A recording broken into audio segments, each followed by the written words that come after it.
अगर मैं आपसे कहूं कि भारत की सबसे मशहूर इमारत जिसे प्यार की निशानी कहा जाता है, उसके अंदर 22 ऐसे कमरे हैं जो सदियों से बंद हैं, तो क्या आप यकीन करोगे? क्या ये सिर्फ कमरे हैं या कोई राज जो सदियों से छिपाया गया है?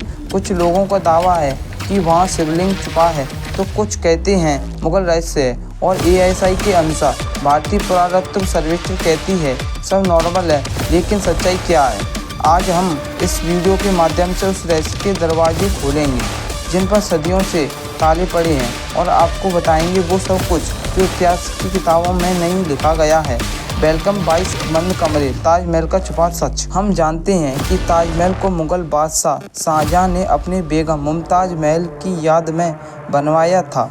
22 साल में बना ये मकबरा आज भी दुनिया भर से लोगों को खींच लाता है।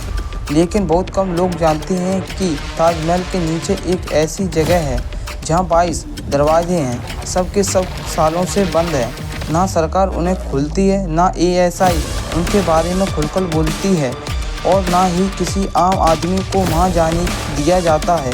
तो सवाल उठता है, क्या है इन कमरों में? क्या इसके अंदर इतिहास छुपा है, या फिर रहस्य, या कुछ ऐसा जो दुनिया से छुपाया गया है? 22 कमरों का रहस्य। ये कमरे ताजमहल के पिछले हिस्से में स्थित हैं, जो यमुना नदी की तरफ हैं। नीचे तहखाना है, पत्थर के लंबे गलियारे के दोनों ओर छोटे छोटे 22 कमरे हैं, लेकिन सभी दरवाजों पर ताले जड़े हैं। कुछ का कहना है कि ये सिर्फ स्टोर रूम है, लेकिन सवाल ये है कि अगर ये साधारण कमरे हैं तो उन्हें सील क्यों किया गया है, और वहाँ किसी को जाने क्यों नहीं दिया जाता है? POK एक महान भारतीय इतिहासकार और लेखक हैं, और उनका दावा है कि ताजमहल नहीं, तेजोमहल है।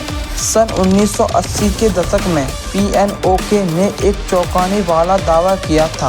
उनकी किताब ताजमहल द ट्रू स्टोरी के मुताबिक ताजमहल असल में एक प्राचीन हिंदू मंदिर था जिसका नाम था तेजोमहल, और उन्होंने कहा कि ये मंदिर भगवान शिव को समर्पित था। शाहजहां ने इस मंदिर को कब्जे में लिया और इसे मुमताज का मकबरा घोषित कर दिया। 22 बंद कमरे उसी मंदिर के तहखाने का हिस्सा हैं, जिनमें शिवलिंग और हिंदू मूर्तियां हो सकती हैं। और फिर ओके ने कई तर्क दिए। ताजमहल की वास्तुकला हिंदू मंदिरों से मिलती है। दीवारों पर कमल के फूल और त्रिशूल जैसे प्रतीक मौजूद हैं। ताजमहल के निर्माण से जुड़ी कोई प्रमाणित फारसी लेख या आदेश नहीं है। और उन्होंने ये भी कहा कि ताजमहल के गुंबद, स्तंभ और उसकी बनावट हिंदू मंदिरों से प्रतीत लगती हैं। और 2022 में अयोध्या निवासी रजनीश सिंह ने इलाहाबाद हाई कोर्ट में याचिका डाली, और उन्होंने मांग की इन 22 कमरों को खोला जाए और वैज्ञानिक जांच करवाई जाए कि अंदर क्या है। पर कोर्ट ने याचिका रिजेक्ट कर दी गई। उसने कहा कि इतिहास की जांच करना कोर्ट का काम नहीं है।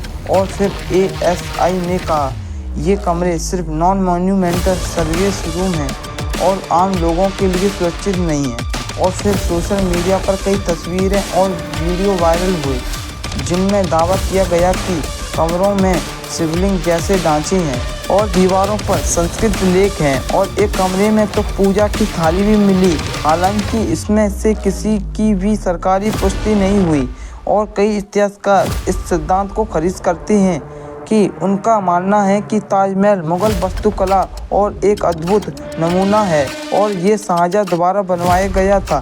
लेकिन ये भी सच है कि इन 22 कमरों के अंदर आज तक कोई रिपोर्ट या रिसर्च पब्लिक नहीं हुई।